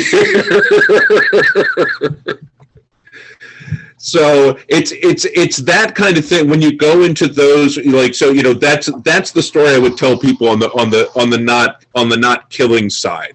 On the sometimes you get into it, like, I had an apiary I was going to set up on South Street, and as I was putting up the second hive on it, and I was climbing up like this 3-story ladder. It was ridiculous. One of the neighbors came out and absolutely lost their mind. The wife was allergic, and they started like screaming and hollering, and like, I will go to every council member, and I'm going to call the police, and I'm and this, that, and for those folks, like, I kept it cool, calm, collected. I said, listen, here's the way this works, and here's why, and the bees are going to bring the wasps, and the wasps are going to sting everybody, and at that point I just said, you know what, we're not doing this. Like, I didn't set up the apiary there, and I talked to the owner. I said, we can't. It's like, we cannot proceed. Not that I did. Was I legally in the right to do so? Yes. Like, did I want that yard there? Yes, I did. But it was not. I'm not gonna start a fight with the neighbor to get it done.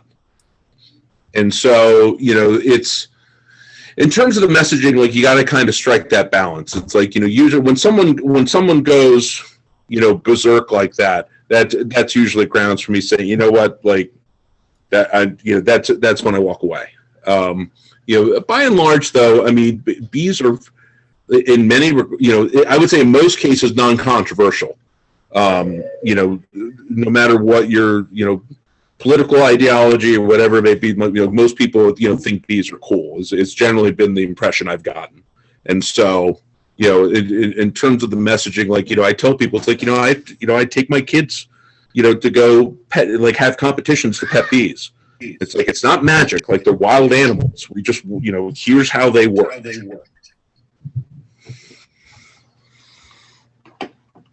I guess the more direct question in that question was, do you explain to people, or have to explain to people, that beekeeping is agriculture and not conservation, or do you not kind of go there?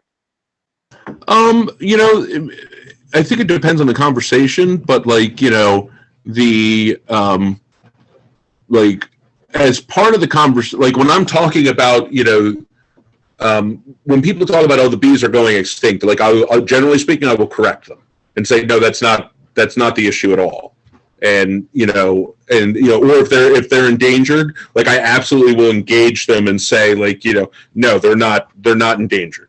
It's like, our losses are bad, but, like, you're absolutely, like, they're not from here. And but, they're really important to us agriculturally. And so that's, like, I do have that conversation. I generally don't angle it as a native versus agriculture kind of scenario. Because usually we're talking about one or the other. And so, depending on the conversation, like, wherever I find it useful, I'll say, yes, these are for, this is so we can eat, in the way that we do.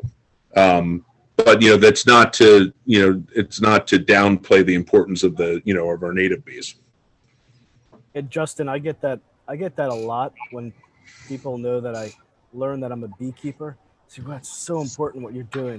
It is so important. You're saving the bees. Sometimes I let them think that I'm a hero. Depends what mood I'm in. But it's so wrong and weird to think, like, no, I'm not saving any bees.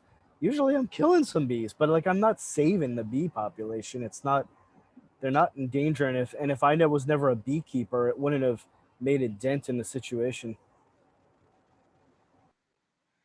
Yeah, and I would add to that, when we do removals, like, we don't pitch the removals as a saving of bees. It's a, the bees have to get out of, we got to get the bees out of your house anyway.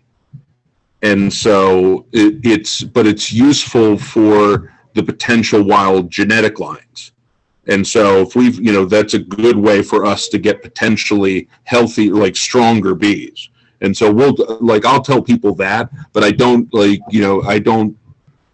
I don't pitch it as a, like, hoorah, like, this isn't an ecological thing that we're trying to accomplish.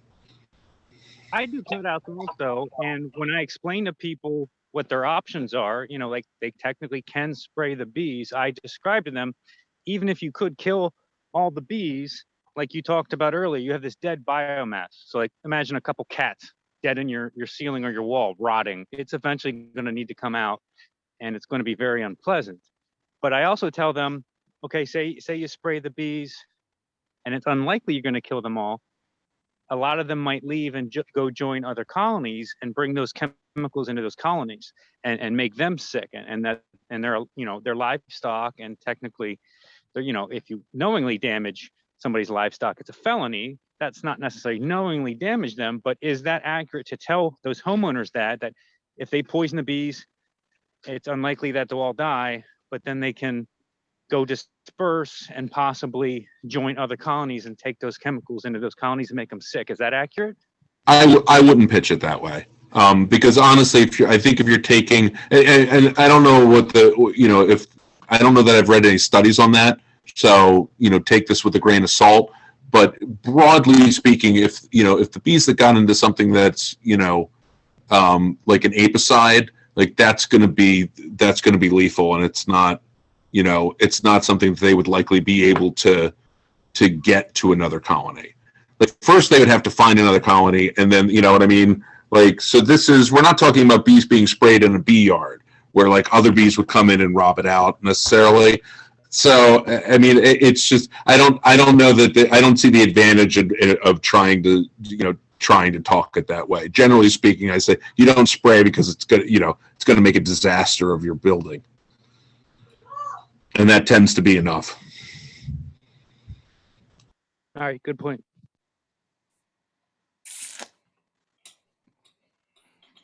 I was kind of interested in hearing more about what you tell people about the importance of urban beekeeping, and sort of in the context of how you deal with the community as a whole, elected officials, that kind of thing. I mean, how has that all worked for you? By and large, we don't have to do much with the elected officials because it's like the majority of our interactions have been positive.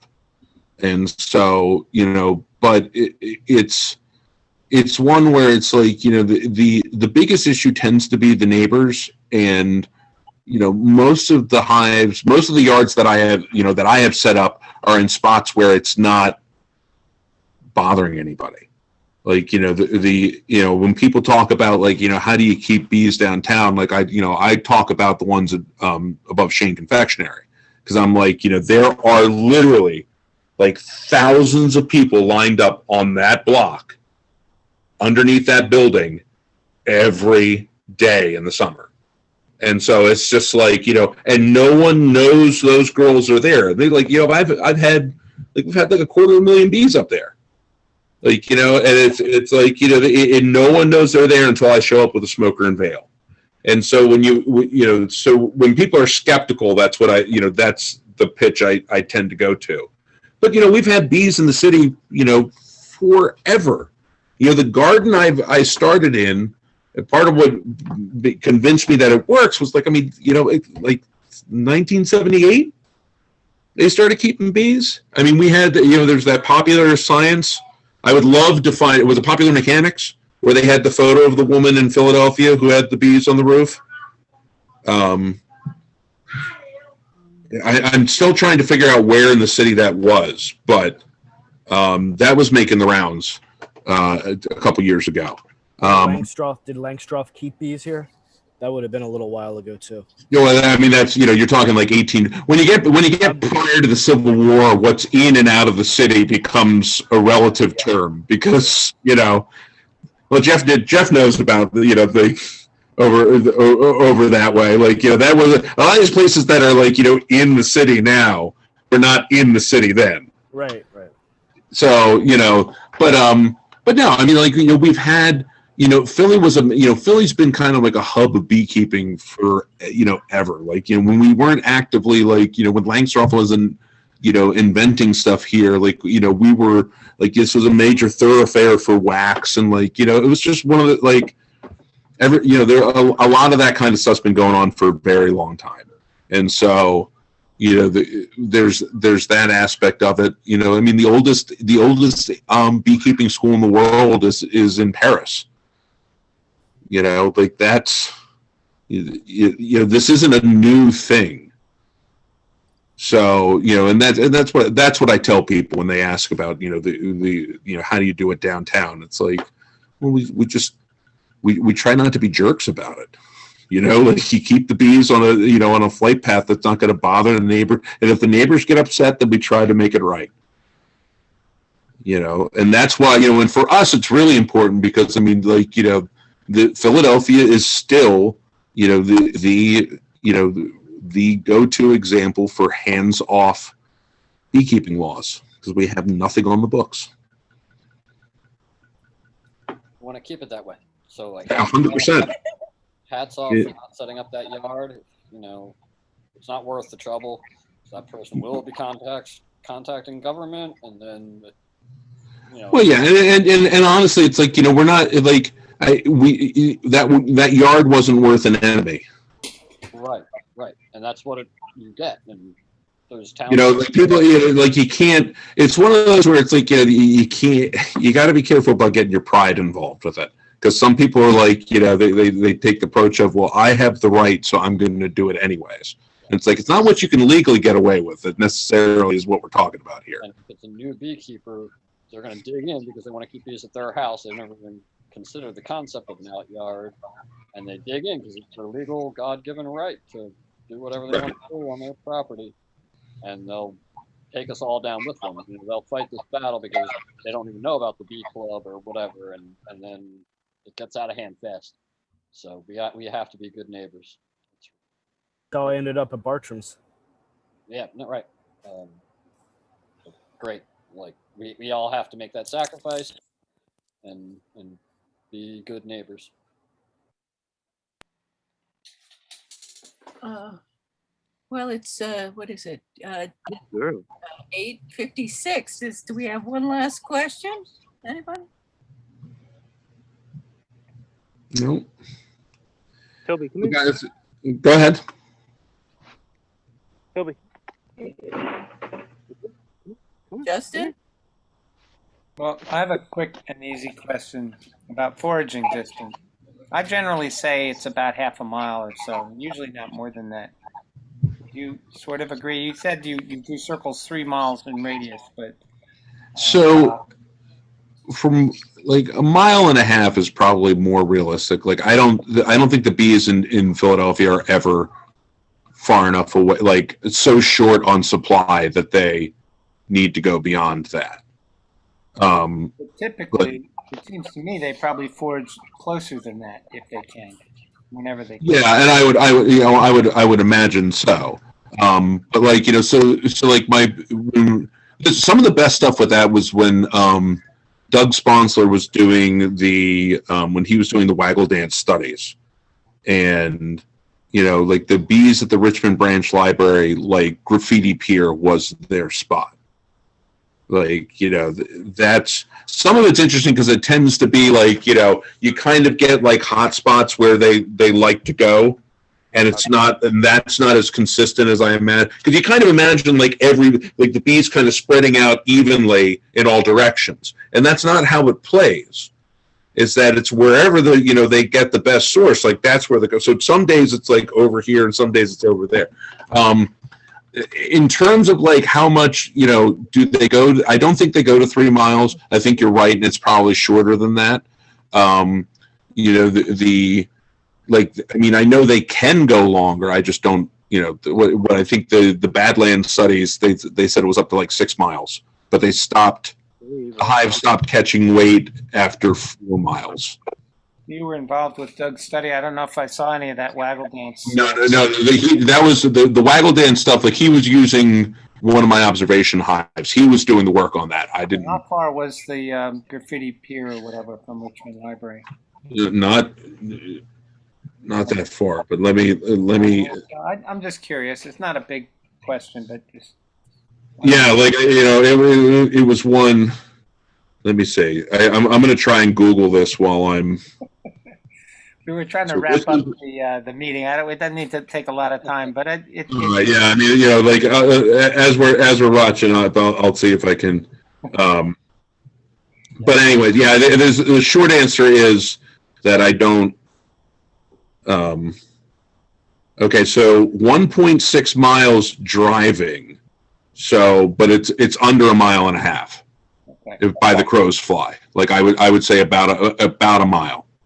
So if I was talking to people about this, I would say if they find a good source, they might very well be traveling 1.5 miles to that source for as long as it's still good.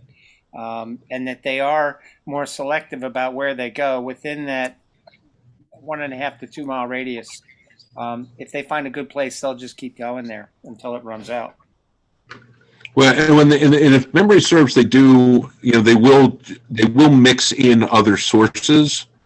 Like, they won't be exclusive to just one. Like, some bees will intentionally go and find other spots, because if it was like the locust would be a good example. Like, if they're crushing the locust and they don't have anything in their back pocket, and we get a storm, well, the locust is done, and like literally overnight. Yeah. So that's one where it's like, they will diversify to some degree. Now, honeybees are. Foragers will only work one species on a foraging trip, where bumblebees will work multiple species. And I really, like you're saying that. Oh yeah, no, it would be that would be a different set of scouts going. Right. Yeah. Yeah. But I think that's interesting that honeybees are very loyal. Yeah. Loyalty to and power. The number of recruits they get for any given spot is related to how enthusiastically they dance. So if they're coming back and they got a really good source, they dance more vigorously and they recruit more foragers to that location. It's very interesting. Yeah. Now the pseudo scorpions, you found them. Where you found them on the tree? Where exactly did you find them? So if you go to Washington Square Park, okay, and you find the biggest London plane trees, so they're the ones that look like they're sycamore hybrids, okay. And so if you find I found them on the biggest one in there, and literally just like looking at it, like not peeling the bark off at all. You can peel the bark off because it's shedding the bark anyways. I wouldn't go crazy with it, but literally, one accidentally just like fell into my bin while I was catching another one. But I use Tupperware and paintbrushes, so you paintbrush them off so that you don't hurt them while you're trying to collect them. Yeah. Just like head height on the trunk of the tree. Oh yeah, nothing, like it wasn't crawling around on the ground. From what I researched, you're supposed to be able to find them in leaf litter, preferably near logs. I did not have any luck with that as of yet, but I'm still playing with it. And they prefer London plane. I don't know that they prefer it. But it's easy to see them on because the skin is like a pale yellow. It's almost like paper.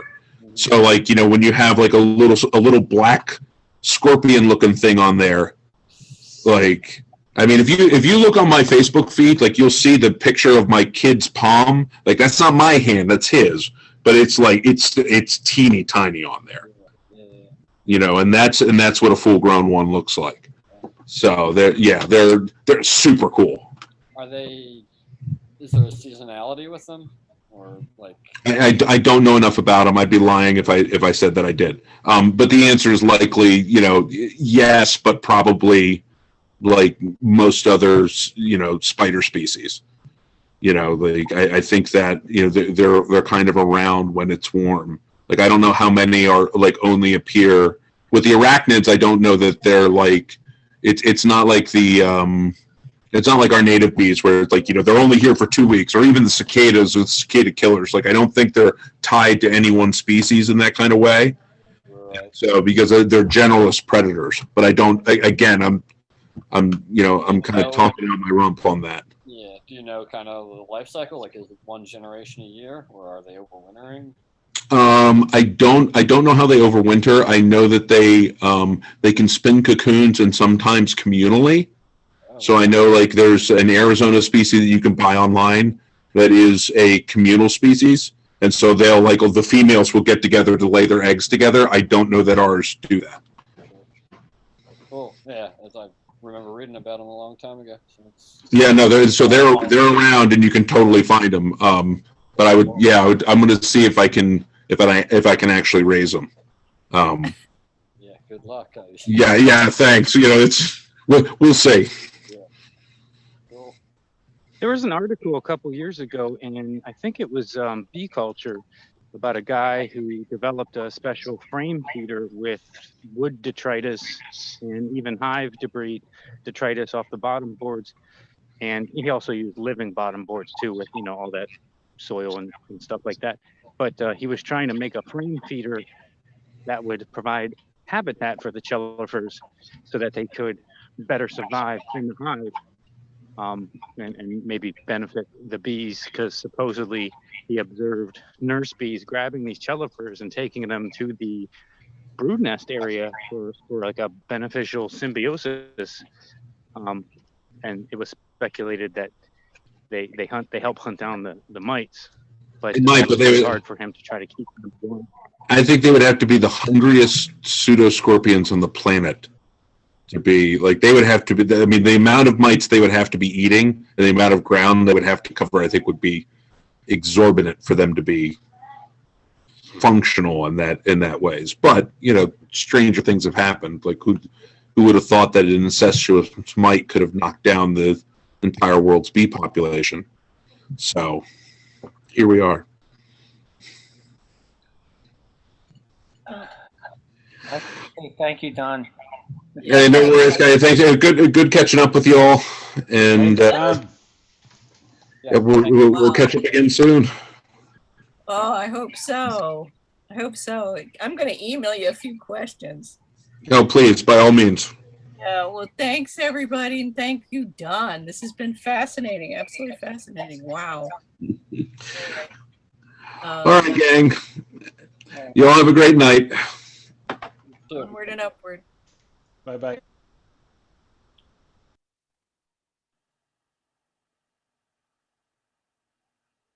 Hi, Jim. Hi. We'll see you on Sunday, right? Yes, of course.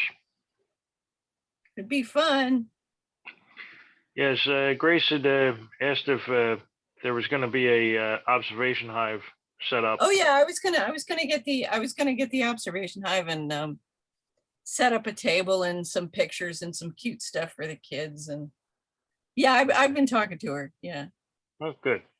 And all right. I think Dave said he was he put it in the chat while we were talking that he was going to be there too, but I thought he was going to be there not this coming, but the next Sunday. But hey, the more the merrier. That's okay. Yeah. I only seen one person that signed up, and it wasn't until noon anyway. Oh, right. That's right. There were open slots in the morning. Yeah, no, I was going to come kind of early because I wanted to put some of our honey in jars so I could actually have it there for people to. Grace had mentioned something about selling honey. People have asked her if they sell the honey there. I said, well, I'm sure you can talk to her about it. And yeah, I know. I have to figure out how to make a label so I can, I wasn't going to put a whole lot in jars, just maybe a couple dozen, enough to keep people happy, at least for now. Yeah. Were you gonna, seeing as how we don't have somebody signed up, were you gonna crank it up by 10? I mean, we don't, or was Dave thinking he would do it? Or, I mean, do you know? No, I was gonna. I'll be there early. Yeah. To set What up time and do you, yeah, what time do you I usually, get done to work at 8 o'clock. oh, I'm 5 minutes from there. oh. Did you want to try using the bigger one, or were you just going to keep using the 6 frame? The 6 frame is the bigger one. No, we have other an 8 one- frame, and yeah, we have an 8 frame frame. one. Yeah, yeah. I don't know. I mean, we used it. We used it on July 4th. We used it at we took it down to One Art, and it came off the seating a couple of times, but we replaced the bushing, and I hope I'm thinking it'll work. It worked pretty well. And it was a little bigger. I don't know if that makes a difference. Just a thought. Yeah. I don't know. Anyway, well, I'm looking forward to it. I'll talk to you soon. You take I care. hope so. Have a good I'll time. see you later. Bye.